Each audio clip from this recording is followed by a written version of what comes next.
All right, we left off on slap, and there are two other things that I forgot to mention that are well, one's good to know, and one's crucial to just about everything that I do. Um, so I'll go ahead and mention those. The first is the minor pentatonic scale. I completely forgot about that one, but and I don't really. I mean, it lends itself very well to rock and metal, but I don't. I'm sure I use it more than I think I do.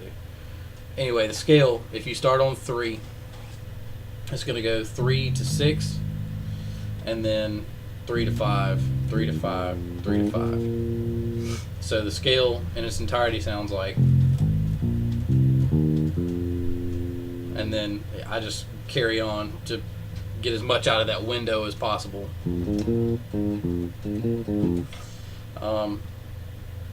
Something that I never use in Prologic songs, but it's fun to know anyway, and I'll teach you, is the little chromatic bit that I throw in there. It makes every minor pentatonic thing that I do during sound check much more fun. And what I do is I play the first, the 3 and the 6 on the E, and then when I go to the A, in between these two notes, I'll throw that note in there and just add a little chromatic thing, so it ends up being. And then I'll also do it on the G string.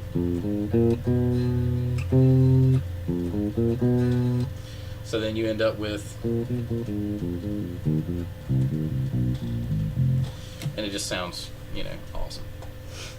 The root 5th octave.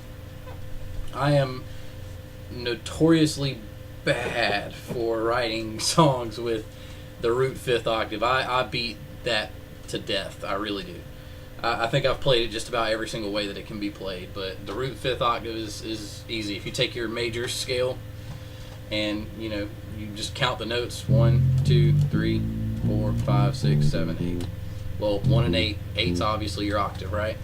Well, root, octave, and then the only one that's left is the 5th. So 1, 2, 3, 4, 5. And it looks like a power chord on the guitar, and that's what a power chord is the root and the 5th.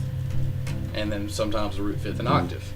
So the root 5/8, I use that to death. I mean, I'm a huge fan of just sitting there and I'll play the root 5th octave to death. And aside from that, I think that's about everything you need. I rushed through it. I hope it helps, pause, rewind, and, I'm sure a lot of this you already know, but hopefully that helps, and the next video I do, I'll get you started on one of my favorite Prologic songs that is a good example of some of the slap that I use. There's a party in my living room. Some of the slap that I use, some of those major and minor triads that I was telling you about. I think I even do harmonics in that song. I'm not really sure. Maybe, but that'll be the next song I do, and that'll be the next video. So, hope this helps.